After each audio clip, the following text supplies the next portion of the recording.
जो आप देख रहे हैं ज्योतिष की एक और पुस्तक जो नाड़ी ग्रंथ के विषय में है, अर्थात नाड़ी ग्रंथों के बारे में बताती है। तो नाड़ी ग्रंथ जो हैं ज्योतिष का एक पार्ट है, नाड़ी ज्योतिष, उसके बारे में बात कर रही है। इसके लेखक हैं शशिकांत ओक। हालांकि इन्होंने लिखा है चौंका देने वाला चमत्कार। चमत्कार तो नहीं मैं कह सकता, लेकिन हाँ ये है कि ये बाकी इन्होंने शुरुआत कर दी इसकी भूमिका के रूप में। एक पुस्तक है और जितनी मैंने इसको पढ़ी है उसमें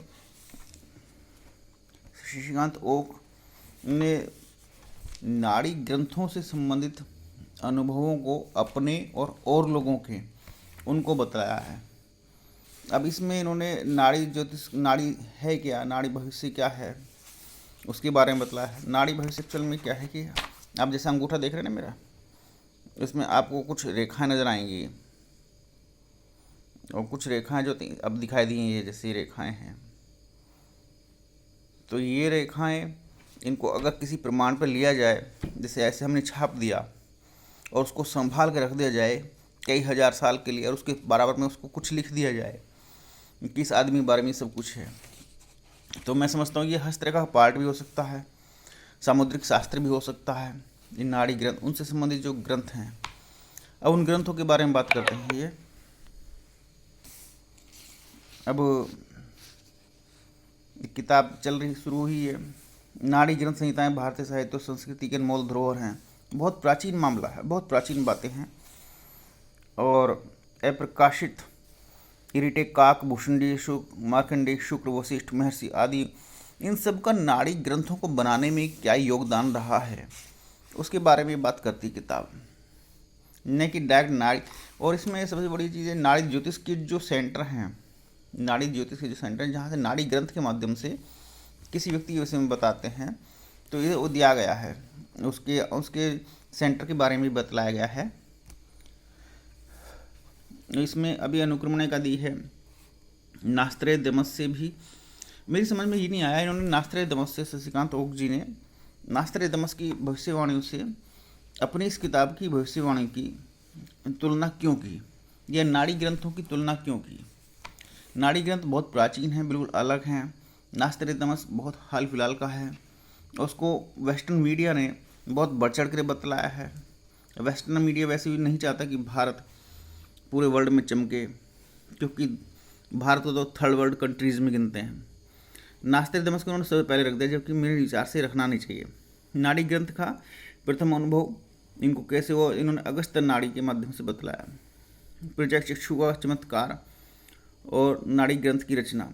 नाड़ी ग्रंथ की रचना कैसे हुई इसके बारे में बात करते हैं। नाड़ी ग्रंथ, नाड़ी भविष्य ग्रंथों की व्याप्ति, नाड़ी ग्रंथ संहिता का इतिहास, जिज्ञासु, अनुराधा जी का नाड़ी अनुभव, शांति दीक्षा। शांति दीक्षा में इन्होंने बताया जैसे हम गृह शांति के उपाय के बारे में बात करते हैं, जब कोई अपना भविष्य भाग्य जान लेता है, उसमें कुछ कड़वा लिखा हुआ होता है, तो उसको कैसे चेंज किया जाए या उसमें कितना चेंज होने की गुंजाइश रहती है, ये भी नाड़ी ग्रंथों में दिया हुआ होता है कि जातक उपाय करेगा या नहीं करेगा।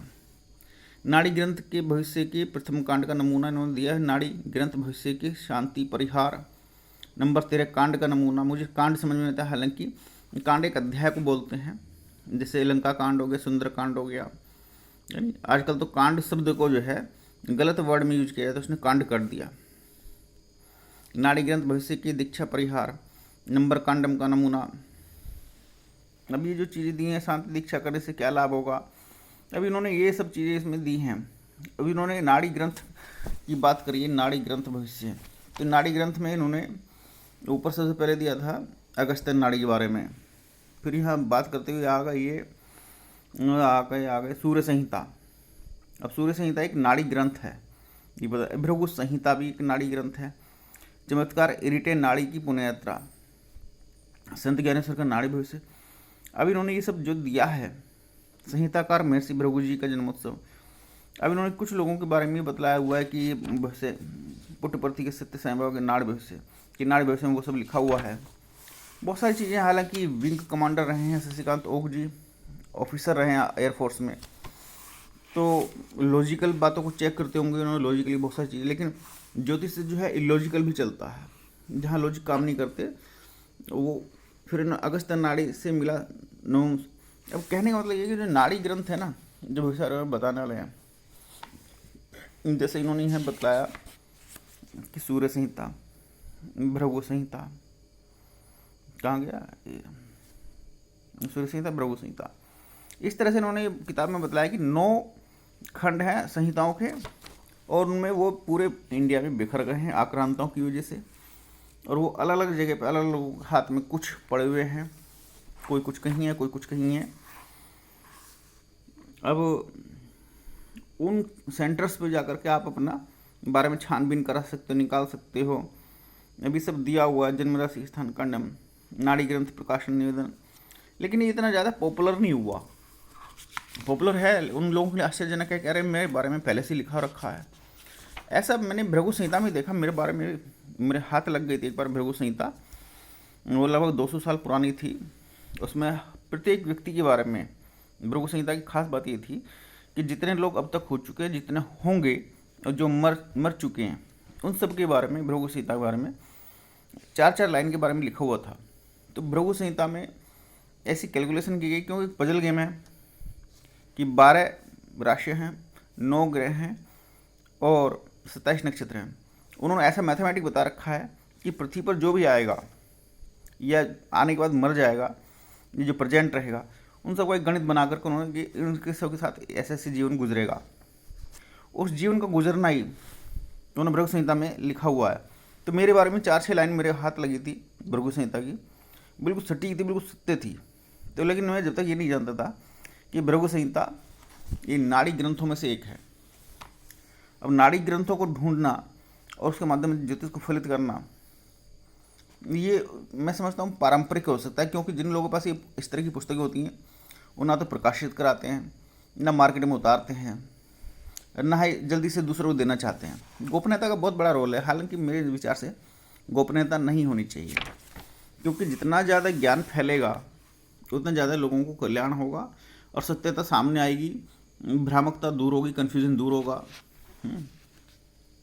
अब इन्होंने पहले अध्याय में मेरे विचार से जो कि नहीं करना चाहिए था, नास्त्रोदमस नाड़ी भविष्य ग्रंथ अद्भुत, नास्त्रोदमस से या उसकी बताई भविष्यवाणियों से, या उसने जो कुछ कहा, उसने जो किताब लिखी, उससे इन्होंने इसकी नाड़ी ग्रंथ की तुलना की है। नाड़ी ग्रंथों की तुलना किसी से हो ही नहीं सकती, वो मैथमेटिकल है। अब बनाई कैसे गई, ये सबसे बड़ा अद्भुत प्रश्न है कि धरती पर जितने भी ये 600 करोड़ लोग हैं और सभी का भाग्य भविष्य उसमें मिल जाएगा, ये बड़ा अद्भुत है। और वैसे भी फिर नाड़ी ग्रंथों में ना, जो इस किताब में नहीं लिखा गया, मैं आपको बताता हूँ। मान लीजिए आपकी कोई भी दशा चल रही है, कुछ भी चल रहा है, अब ये नाड़ी भविष्य का परिचय दिया है, हाँ, ये सब दे रखा है उन्होंने। अब ध्यान के माध्यम से भी भविष्य कैसे जाना जाए, ये की पद्धति ये भी होती है, जो कि नाड़ी ग्रंथों में नहीं है या ज्योतिष ग्रंथों में नहीं आती। हालांकि मुझे लोग ऐसे मिले जो ध्यान लगाया और सामने वाले ने सब कुछ जान लिया।